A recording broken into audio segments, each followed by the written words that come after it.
de campo. Mas em abril veio a primeira polêmica. Durante o embarque do Flamengo para Fortaleza, um protesto contra o momento do clube levou terror ao elenco rubro-negro.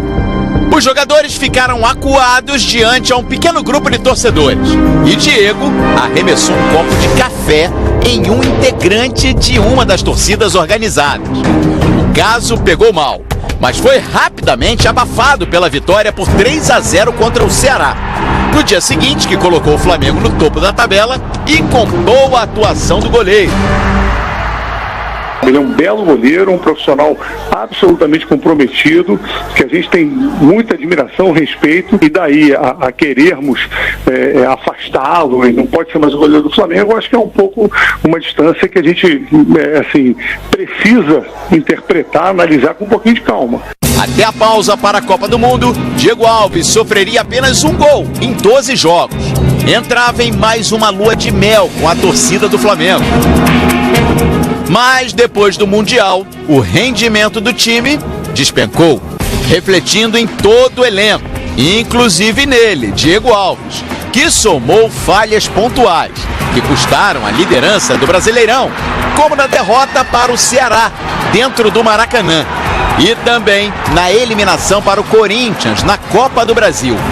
Na partida, inclusive, o camisa 1 estava machucado por conta de uma lesão na coxa do jogo, mas seguiu em campo. Posteriormente, o problema físico o tirou da ativa por 3 semanas. E foi no retorno que explodiu a atual e segunda polêmica. Na semana passada, Diego Alves foi reintegrado ao elenco, treinou normalmente e ficou à expectativa de retornar ao time titular, mas isso não aconteceu. Horas antes do embarque para Curitiba, ele foi comunicado que ficaria no banco de reservas e não reagiu bem à notícia. Se recusou a viajar com o restante do elenco. E olha que isso não é novidade na carreira de Diego Alves. Ele tem histórico de se indispor com o banco de reservas. Em 2013, quando ainda estava no Valência, o goleiro não aceitou ser barrado pelo técnico interino Nico Esteves e contestou a decisão. Segundo a imprensa espanhola, o brasileiro gritou com o treinador, gerou um grande mal-estar e acabou multado. Embora a diretoria reitere que ele tem contrato e está à disposição de Dorival Júnior, o ambiente interno não é favorável ao goleiro. Depois de 2 dias afastado, voltou a treinar com o elenco, mas ainda com status de reserva de César. Todas as medidas que adotaremos serão medidas internas e tenho certeza absoluta que isso não afetará em nada a postura e a disciplina que existe ali dentro do Flamengo, dentro do futebol do Flamengo. Ele é atleta do Flamengo, tem contrato, vai cumprir o contrato.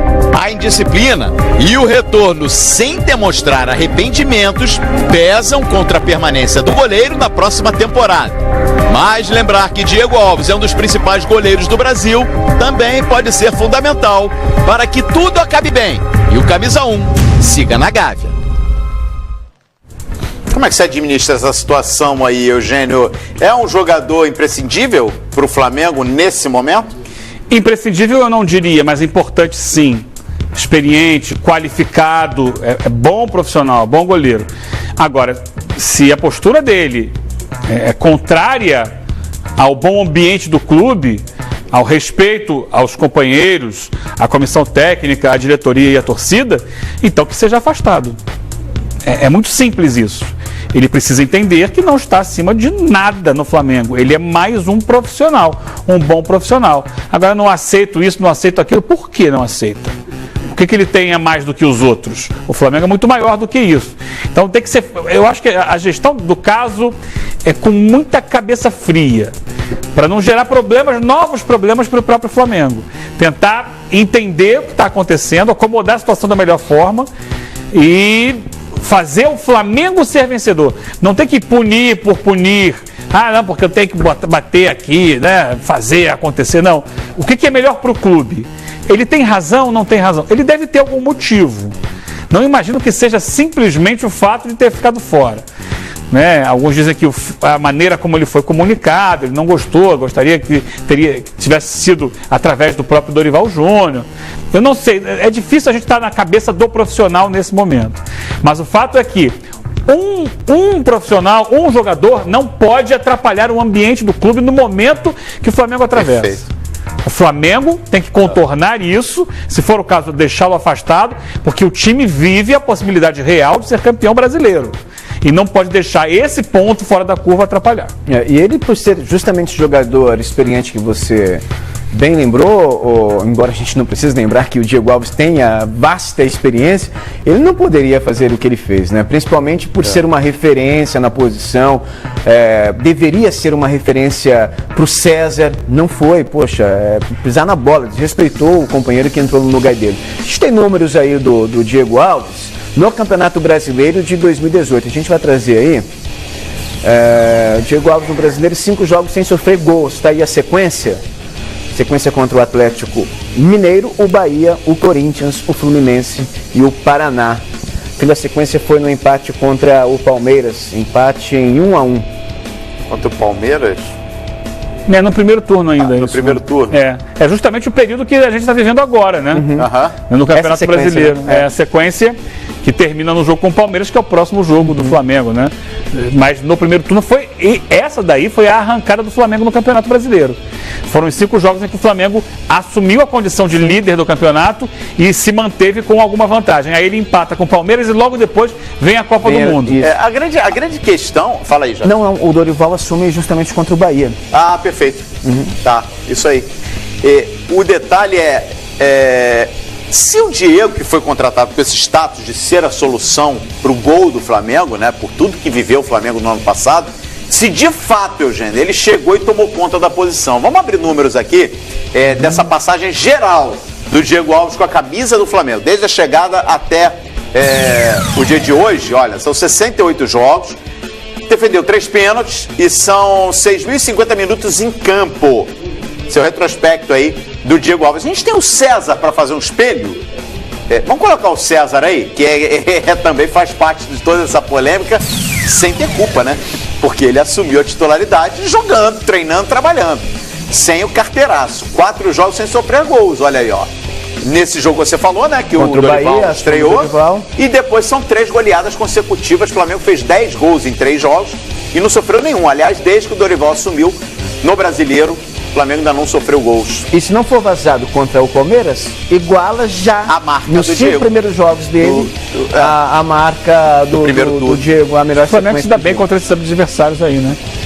Parece que sim. Foi o melhor momento do primeiro turno. Exato. E agora tem um bom momento no segundo turno.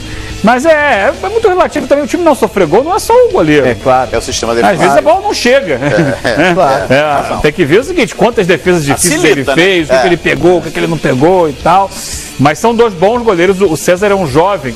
O que eu só me pergunto é o seguinte: não, porque tem muita gente querendo já que mandem embora o Diego Alves. Não é por aí também. Porque ali na frente o César comete um erro, uma falha, aí vai falar, mas aí não dá para ser o César. Aí vai ter que contratar um outro goleiro. Então, por isso tem que ter equilíbrio, tranquilidade nesse momento. Pois é, mais uma vez, né? Flamengo em fim de temporada, disputando títulos, foi assim no ano passado, Copa do Brasil e Copa Sul-Americana. E de novo envolvido aí com situação de goleiro. Agora, tem que lembrar o Diego Alves, viu, gente? Tem que mesmo no Brasil, você tem muitos exemplos. Fernando Praz.